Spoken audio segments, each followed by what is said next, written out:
Welcome back to Football Heritage TV. In today's video, I'm joined by Lubo. You will know him, you will love him. And we're going to be discussing the game that changes everything. And first of all, welcome, Lubo. Because it's a video, we won't do all the nicey back and forward. We'll go straight into football. Lubo, I come at this, I think, from a different angle to some fans. I know other fans agree with me. I know other fans are on the same page as me. But I now think we're in a crossroads, a kind of sliding doors moment, if you will, for Tottenham Hotspur, our recent history. And what I mean by that is, yes, we go on about not winning trophies, and yes, we are 2 games away from winning one. But now I don't even think we're at the point where let's win a trophy because we need to win, because, you know, we want to win one.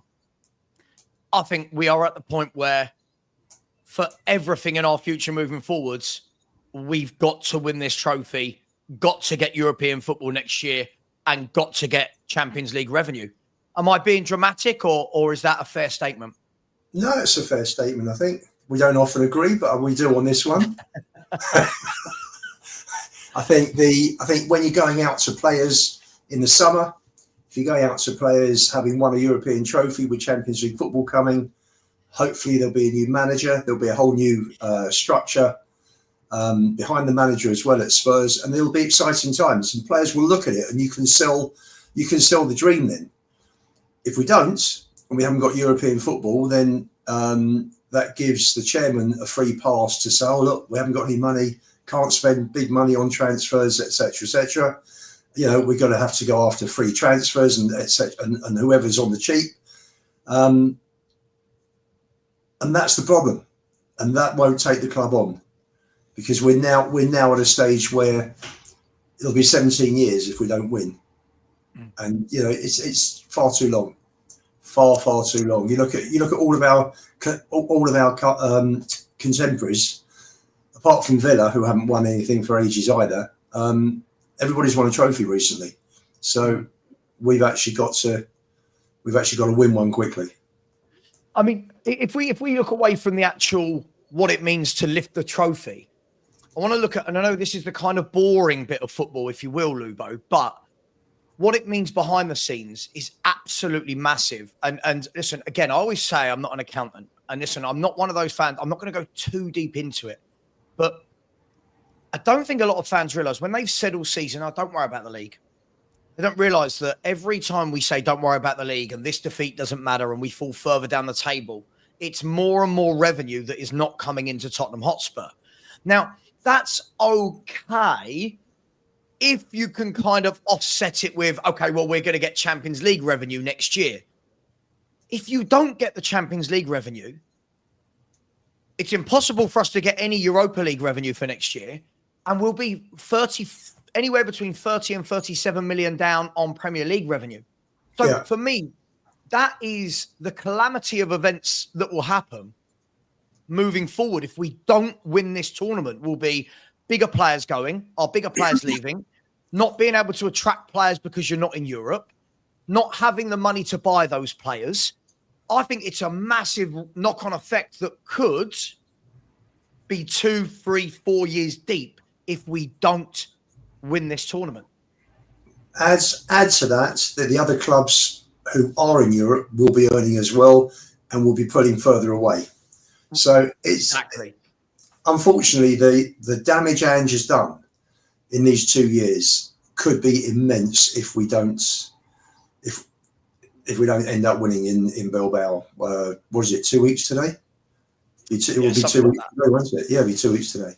Yeah. So it's like a sliding doors moment, short term. Just short term, because it can listen. You can pull stuff back. You can have a really good season. You can have a year like Forest have, who lost 20 games last season. All of a sudden, you know, they're going to finish up in a European place this season, and hopefully they'll pick Chelsea to 5th place with a bit of luck. And then all of a sudden things have changed dramatically for them financially. So you can have a really good league season coming from out of Europe, and all of a sudden in 12 months' time things look very different. But it's not going to look good for the next 12 months at least. This will this will be the third year in a row as well that we've not made Champions League revenue. And I think one thing that's really important to mention is my understanding, and again, you'll probably know a bit more than me on this, is that when you build a stadium like Tottenham did, when you borrow money against the stadium the way that Tottenham did to complete it and build it, when you've got the debt against the stadium, a big part of that project is going to be based around Champions League revenue. And I don't believe it would have been factored in that we're going to have 3 years in a row where this stadium doesn't bring Champions League revenue. So for me, it's another factor. Clubs pulling away from us, 3 years without Champions League revenue, league revenue completely down. We already know that players like Romero and that want to leave. What damage do you think it will do in the long term? People might watch this right now and go, Savva's being dramatic. It will just mean 1 year out of Europe. For me, I think this is going to hurt us. I think this is going to set us back for years, Lubo. I really do. That's why we've got to win it. I think the key thing here is there are several points. Number one, you win a trophy, you get the monkey off your back in terms of no success. You can attract players because you've got Champions League coming in. You've got more revenue for players, and it's a win-win-win situation. And with hopefully Perisic coming back in, I haven't seen him sign on the dotted line yet. So, on the Spurs website, I'm sure it is. And then hopefully the club can take off as far as it can take off under these owners, which hopefully they'll be selling because they need investment. We've got to have a hotel built on site in order to host the 2028 Euros. So they've got to move quickly on that. So hopefully something will happen there. And, we'll have someone who's better than Jim Ratcliffe that will come in, maybe buy 20-25% of the club and maybe get on with running the football club. So there are, you look at it and there are blue skies, hopefully, over the clouds at the moment, and we've got to push our way through those clouds and win these 2 games. Oh, we absolutely have. But I mean, I want to look at it as in 2 different, and I'm going to use a word that I hate using, projects, right? Again, you use the term sliding door moment, and I can't disagree with you in any way at all about that. If we look at 2 years ago when this project was implemented with Munn, Lang, Ange, youth players, if you get to the end of this season and we have finished 16th, 17th and have not won the Europa League, it will show that has been an absolute shambles. It's been an absolute mess of failure. Now, I'm not saying you can only judge a project on 2 years, but it would have meant that instead of slowly going like that, Lubo, we've just gone boom. Like we've just gone worse and worse and worse and worse.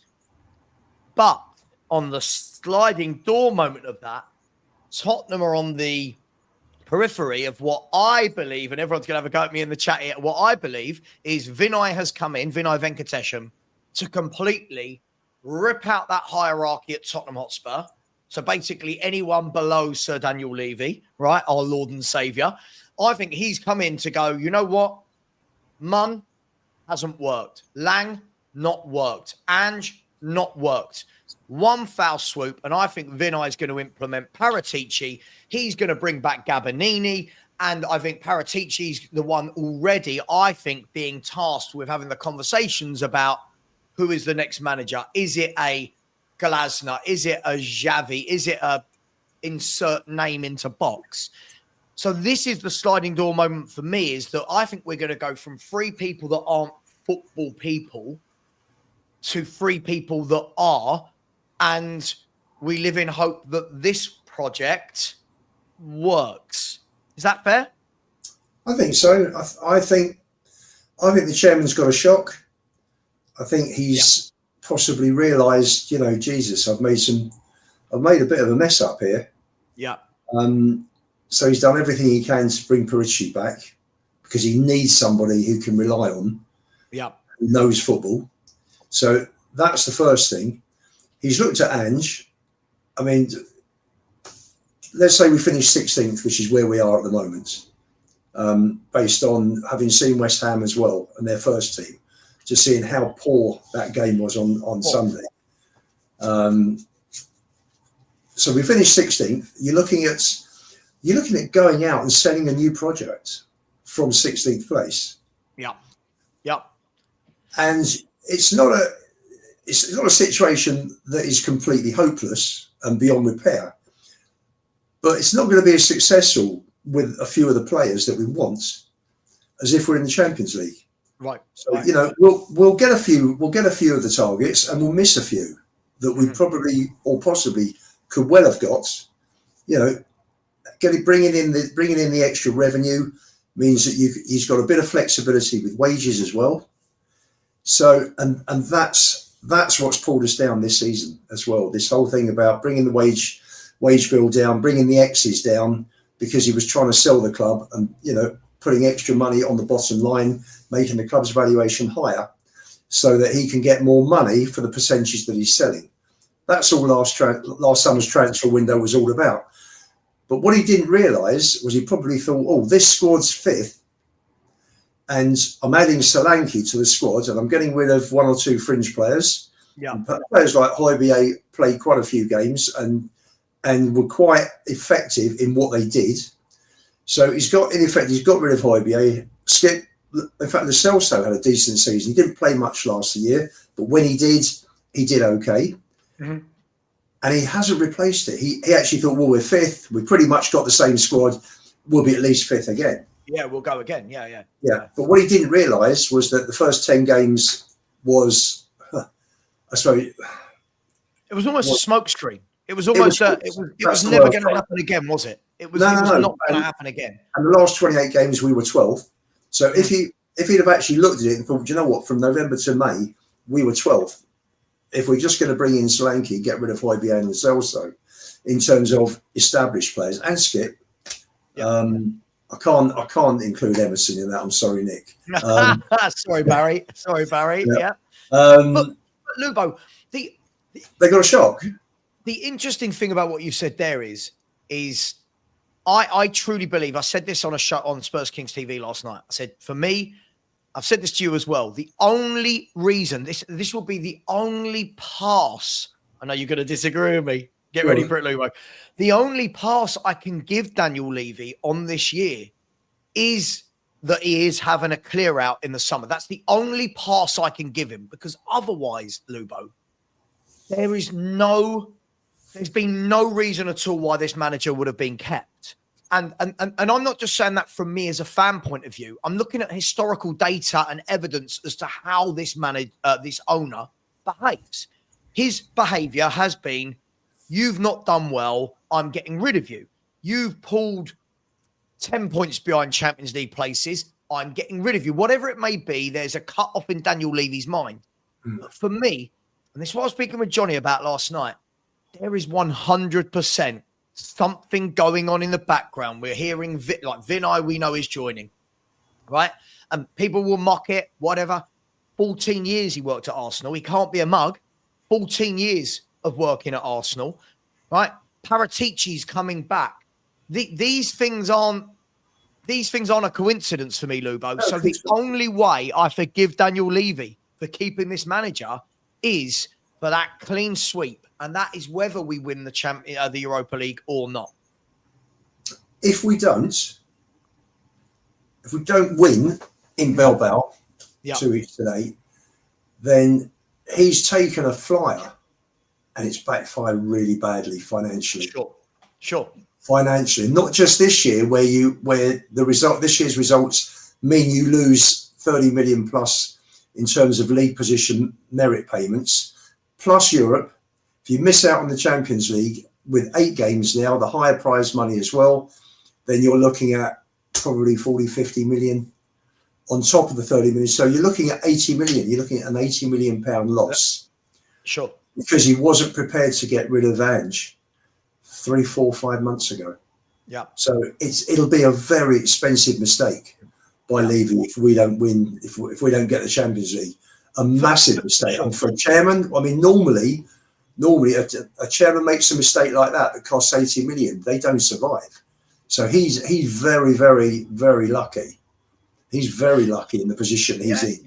that he's Look, not accountable for these massive losses, potential we all know massive losses. We all know what he does, though, Lubo. We all know that what he'll do is, by having the clean sweep, it will almost give that renewed vigor to Spurs fans, where we go, oh, well, hang on, maybe this time it's different. But listen, I want to switch for the last 5 minutes. I want to switch to, that's all about what if we don't. But there's a flip side to everything. This is the what if we do. What if we do win that competition? This is where, when I said this game changes everything, that's not just for the bad. This can be for the good. And for me, I look at it like this. Win the Europa League, and I'll say it, we bloody well should, Lubo, with the run we've had.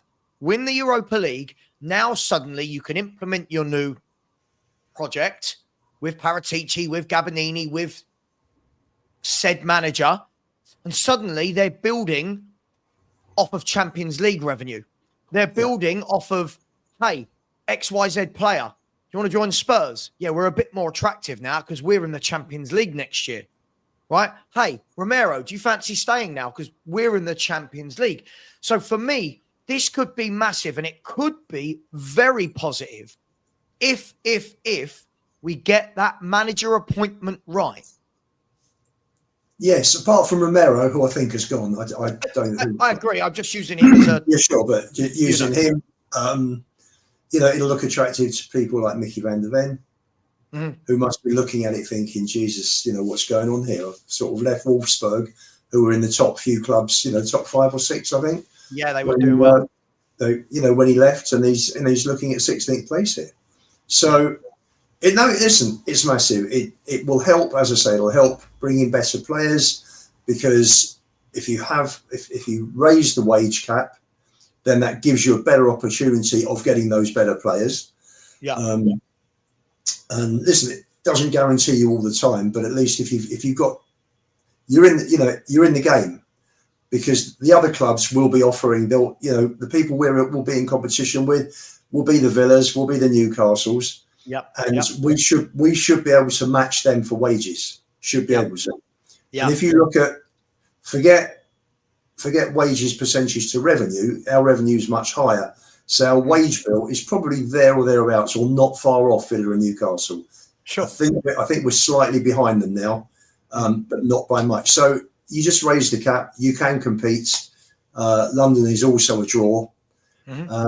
So yeah, we were having this chat yesterday, Lubo. We were having this chat yesterday about the two very teams you said. So for a 5-10 year period, Tottenham were right. Hang on, we're just teetering with the Man Uniteds. I know they've gone now, but Arsenal, Liverpool, City, Chelsea. We were there. We were second. We were third. We were finals with them all.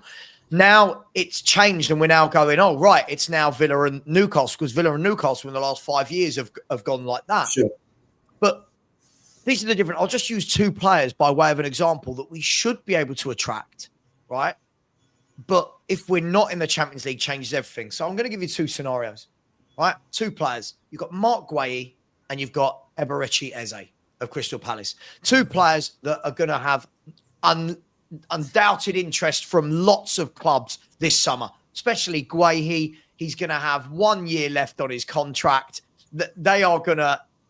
Right. If Tottenham pick up the phone to his agent and say, hey, we want Eze, we want Guehi, blah, blah, blah, blah. And they're going to go, well, you've just finished 16th.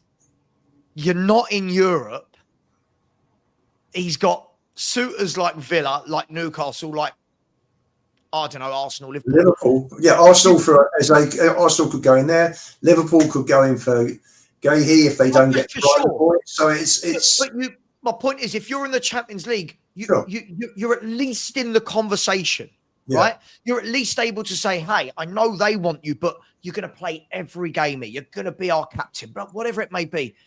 Now, if the phone call's made and it's after finishing 16th and we've won the Europa League, that's a nicer conversation, because we have. This is why I say this game changes everything. I don't think people realise that if we don't win this tournament, and this is why I'm so sick of hearing, Lubo, Savva, you're not a real fan. You don't want to win this tournament. Lubo, we've got to win this tournament. We have to. The preparation this week and the team selection tomorrow and the system we play is the most crucial that he's put together and arranged since he joined. Yeah. He has got to get this right. Literally right the way through. Yeah. From the prep after some, they'll go in, they'll have the warm down Monday, they'll have, sort the muscles out. And after that, he's got to get everything right. He's got to start listening to people. He can't go gung ho tomorrow in North because they'll rip us to pieces. If they turn out, if we're organised and disciplined like we were in Frankfurt, like we were in Brentford, like we were at the Etihad, then I honestly think we'll get through. I think it's down to us. It's how we play more than how they play. I agree. I completely agree. His tactics and his team selection spot on tomorrow. So with all that in mind, we've got 60 seconds left. So I'm going to ask you 2 questions for 2 quick fire answers. The first question, do Spurs win tomorrow night and win the Europa League? Possible. No, it's not an answer. Are Spurs winning the Europa League? I'm not having a possible. Are we winning it? No. Ask me about tomorrow night and I'll give you an answer. Ask me about the cup final after the next 2 games. Please God, we don't get any more injuries. Then I'll give you a more educated answer. Winning the Europa League, Lubo? Yes or no? I'd like to think we will. Perfect. I think we will. Second and last question. We got 30 seconds left. If we do win it, is there any way, in a really 1-sentence answer, is there any way that Angepostecoglou does survive as manager at Tottenham Hotspur? No, in a word. There you go. No, in a word. Guys, girls, please let us know your thoughts. Please comment. Please make it football comments. Don't just say, oh, I hate Savva, I hate Lubo. Let's have a football chat. Put your football comments in. Lubo, thank you very much for joining me. Really appreciate it. Really enjoyed the video. Guys and girls, I'll be back at 5 p.m. today for Savva and Stel Ask Us Anything. I'll see you there. And as always, come on, you Spurs.